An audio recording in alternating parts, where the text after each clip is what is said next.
ओम सर्वमंगल मांगल्ये शिवे सर्वार्थ साधिके शरण्यत्र्यंबके गौरी नारायणी नमोऽस्तुते। सर्वबाधप्रशमनं त्रिलोक्यसाखिलेश्वरी एवमेव त्वया कार्यमस्मद्वैरिविनाशनम्। ओम दुम दुर्गाय नमः।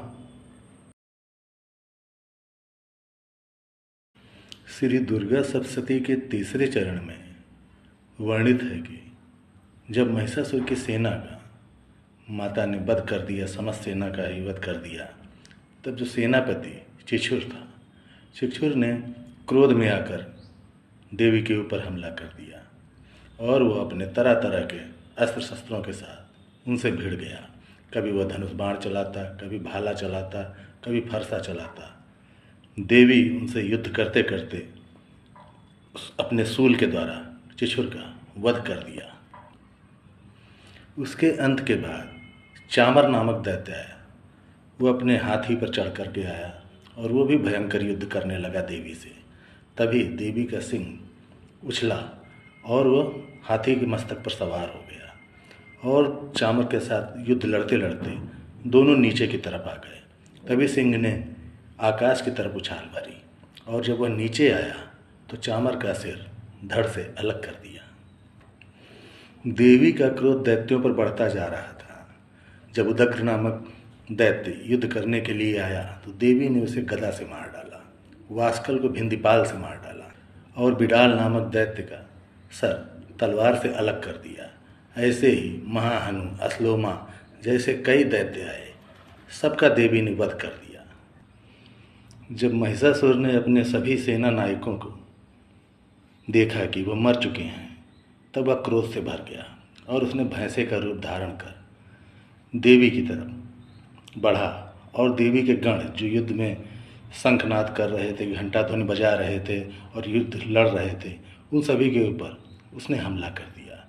किसी को उसने अपने श्वास के वेग से, किसी को खुरों से कुचलकर, किसी को पूंछ से मारकर, किसी को सींग से, सभी को घायल अवस्था में उसने रणभूमि में कोहराम सा मचा दिया।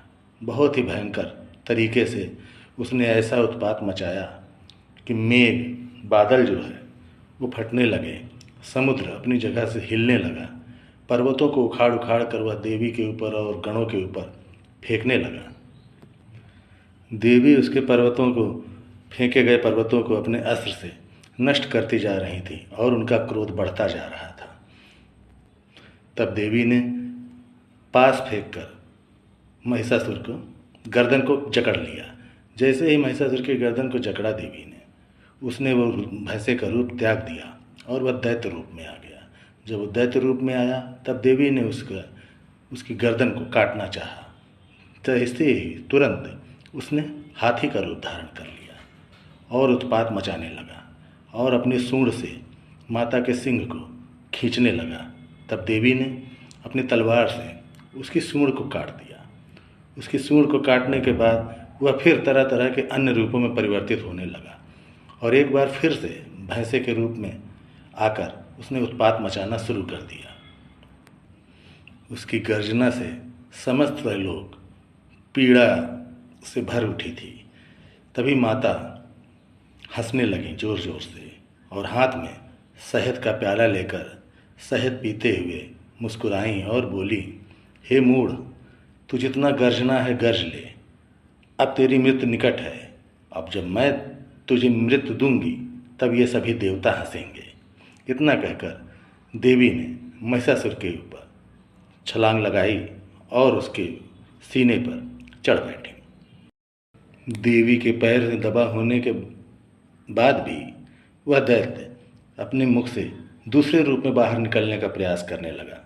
तब देवी ने उसके गले को बीध दिया और वह आधा दैत्य जो निकला था बाहर, देवी ने अपनी तलवार से उसकी गर्दन को काट दिया। इस प्रकार महिषासुर का संहार हुआ और सभी देवता हर्षित हुए और प्रसन्नता में गंधर्व नृत्य करने लगे, ढोल बाजे बजने लगे और पुष्प की वर्षा देवी के ऊपर करते हुए सभी देवतागण देवी की स्तुति करने लगे। इस प्रकार महिषासुर और देवी कि युद्ध के साथ और महिषासुर के संहार के साथ तृतीय अध्याय का समापन होता है।